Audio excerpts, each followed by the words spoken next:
Check it out, YouTube, Corneroids. It's a great game with a funny name. Let's get started. First things first, you're going to want to download it. Go to the website, which is linked in the description below. Once you go there, click on the link shown on the screen. You're going to want to download the installer first because it contains all the files necessary to get started. Then we go back to the website and we download the updated executable. Once the updated executable is downloaded, you just simply merge the files and copy over any old ones. You should be ready to go. However, we want to download a tile set. The new tile sets and item sets allow you to expand the game and get more out of it. Go to the wiki page, it's linked in the description again, and download the item that is circled on your screen. Then you can play. Once you launch the game, you see this screen right here, flying through space. Let's check out the options. Gameplay, graphics, controls, network, and sounds. The bottom two don't work. He plans on adding those soon. Click on controls and take you a moment to familiarize yourself with the controls. R, T, beacon tool, those are very important things, as well as the movement controls, all customizable. Graphics is a good place to start as well. I like to play with full screen and lighting on, but the far distance is 150. Gameplay has an interesting setting. Fixed camera when aboard. This is important when you're nearby your spaceship or an asteroid to keep yourself oriented in the correct way, or at least some way you can become familiar with. It makes it easy to navigate. I typically like to play with it. However, for demonstration purposes, we're going to leave it off. Let's start a new game. Single player. If you have just started the game, you will not have any saves up here. These are previous worlds. Those are mine. You can create a new one by clicking Create New. Name it as you wish. Something funny. And of course, put in your name, or whatever you want, as the author. Select your item set. Mine's going to select Darth Nox's item set by default. Make sure that is selected. You cannot change that later on, so it's important that you have that selected before you start. Select your new world and click play. Immediately it loads up and you get to see this tooltip. I recommend reading it for your first time as well. Click start to get started. When you first start, you see your heads up display. You got health, power, and a toolbar at the bottom. Health is self-explanatory. You get beatings, you get weaker. It regenerates. Power also regenerates, and power associates with power tools like guns. Those are drawn by power. You run out of power, it no longer works. At the very bottom you have your toolbar. Scroll the mouse wheel to switch between them. You can also use the number keys to switch between them quickly. Pressing C goes to your inventory. You can see your character on the left and your inventory on the right. Trash can trashes objects, and you can click one time and the objects will follow your mouse around and you can place them where you want. If you want to be able to use and place them on the toolbar at the bottom. I'm going to get everything out. We have your mineral extractor, crafting table, and ore furnace. You have an unlimited supply of the things that are on the right here. You can also put your armor pieces that you have crafted in this set here, and it increases the specifications you see at the bottom. Press C to exit. WSAD for movement. Hold down Shift for sprint. You see it uses up power, but it gets you going really fast. And then you got a little ways to slow down. B to place beacons. In deep space, it's easy to get lost.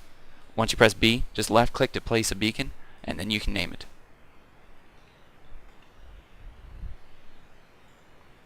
That way you can find yourself back here. You might want to name the asteroid as Goodies, or Good Ores, or something like that. Speaking of ores, let's get to it. Select your drill by either pressing the 1 key if it's over in that side, or scrolling to it, and click and hold to mine up ores. You'll know you're done because they pop like that. You just fly over and collect them. There's several different types of ores that do different things, and they're all used in some crafting recipe at some point. The more advanced the ore, the more advanced the drill you need. See, the yellow pixels mean that you cannot mine it until you get a bigger drill. Right click clears out your screen. So say if you have a big object in your way and you can't see very well, right click just clears it. Doesn't delete it, all it does is move it so you can see better. To place objects, you have it selected, you left click. The red line coming out the bottom is what that object is connected to. So if this asteroid moves, so will this, even if it's all the way out here. If you want to disconnect it, just keep going flying out far enough that it's no longer connected. If you place something down by accident or on purpose, mine it back up using your drill. Last thing about the HUD, the arrow pointing up, that's the orientation of the object, and R changes the way the pixels are facing. This is important for some objects like doors and guns and cannons. Last thing, when you're close enough to a planet or asteroid, that little icon on the bottom right hand corner appears. That means we're connected to the asteroid. So if the asteroid's moving, we move too. We don't have that far of a distance to travel though before we're not connected. Don't get left in space. Let's place these down. Crafting is very easy. Slide up to one of the objects that have the specific function that you want to use. Because this icy rock down here can be turned into H2O. Let's drag it, put it into inventory to craft it. You can't craft anything in your toolbar, so you must have it in your inventory. Simply click on the thing you want to create. Let's get some ice shards. And that cobaltite rock can be turned into cobaltite rubble. Go to the furnace, turn that cobalt into ingots, and you can turn the ice shards into water. But as you can see, one of two. We just simply don't have enough. Now with the crafting table, quite a bit more recipes. They're broken up into these different categories. Plating for building your ship. Buffs for drinking when you're hurt. And materials to craft even more advanced things. And also the good stuff. Advanced drills. Advanced weapons. And all the good stuff. This save is a little further along, so I'll be able to show you the advanced stuff. As you can see, I've got some of the bigger and badder guns. Everything from a chain gun, a rifle, a launcher. They use much more amounts of energy, and as you can see, I've got quite a bit better armor. Optimus Prime. As well as a really cool power source. A lot more confusing pieces here. They all go into some crafting recipe of some sort. We'll go back to our ship. I built one, and I've parked it pretty far away from the asteroid, so we'll use shift to boost out there. With my new power source, as you can see, my power goes down quite a bit slower. Now, here's my ship. You can see you can design it just about any way you want. Using blocks, mine is currently actually made out of aluminum. What you're looking at here is power sources. They run power from my generator, which is at the center of the ship, out to here. You simply place them so that they're touching, and the power will continue. When you place something that's not connected, it's easy to tell it's not powered because it remains gray. When placing thrusters, it's important to remember the physics of this game. You place the thrusters in the wrong position, and your ship's going to go flying out nowhere. The empty space in front of the thruster is where the smoke and fire is going to go. That's definitely the direction that it's going to be thrusting towards, or it's going to be shooting propellant towards, which means it's going to thrust in the opposite direction. So the arrow is pointing the direction that it's going the opposite of. So press R to change the orientation, and it also depends on which way you're facing. So I look forward, it looks like that. I look up, it looks like that.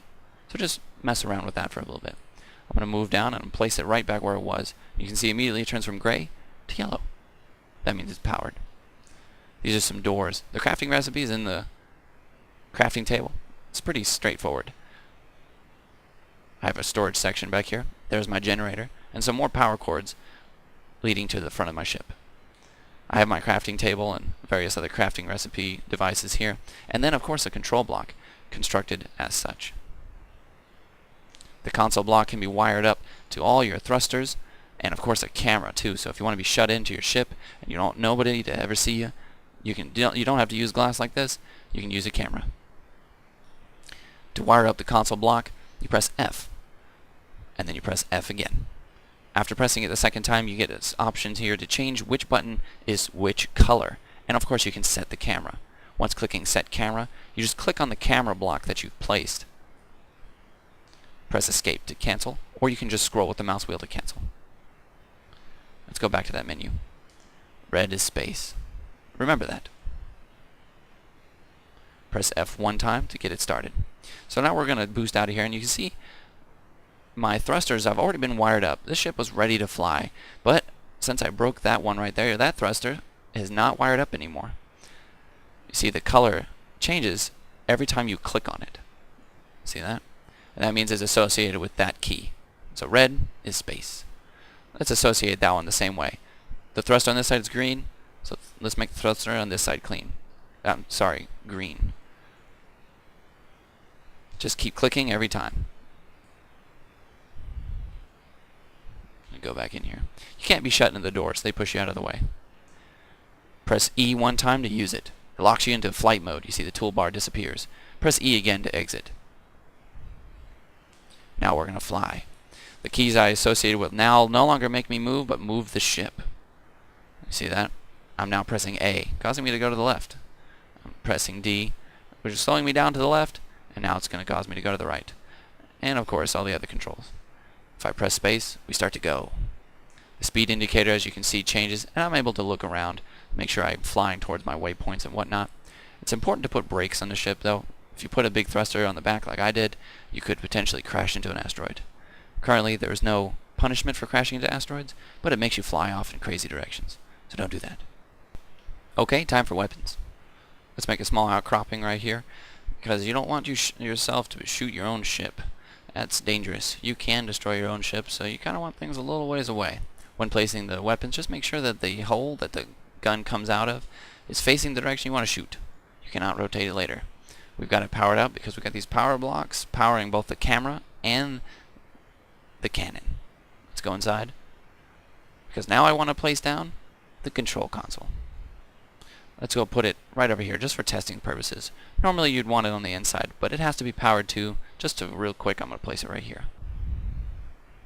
Let's press F to edit. Press F again. We've only got one choice. Left shift would be a good choice. Click set camera. Let's click on the camera block. You see it's now selected. Scroll the mouse wheel to deselect. Press F again, and now we select the weapon. Click one time, you see it turns red. We press use on the keyboard rather, and now we're looking through the camera. It's currently oriented to look directly at the block it's sitting behind, but you can see the cannon follows our mouse, and our camera has moved to be over here. Now if I press shift, I'm shooting. It's a good way to destroy your way through asteroids and get down to the goodies at the center. This is a pretty fast cannon. Neat. Now you can have a giant salvo of cannons shooting away, or you can have just one little pew-pew pewing away. It's real cool. To delete your beacons, just press B again to go into beacon mode, and click to remove them. Cool. If you got a lot of something you want to craft, just right-click, and it crafts half of it at a time. Neat. Every block has mass and health. These are important to consider when you're making your spaceship. A heavier ship, or a ship with more mass, requires more power to go and to stop. And the more health your ship has, the more blasts those particular blocks will take before they're destroyed. Cool. Lastly, the asteroids come in many different shapes and sizes. The larger the asteroid, the more goodies inside. See that one at 11,000? They go up, and I've seen some as large as 30,000. The bigger the asteroid, the more rare ores in the center. Get out there and explore. Well, that about wraps it up for the tutorial on how to play this game. Get out there and start making your spaceship. Thanks for watching. Check it out, YouTube. Corneroids.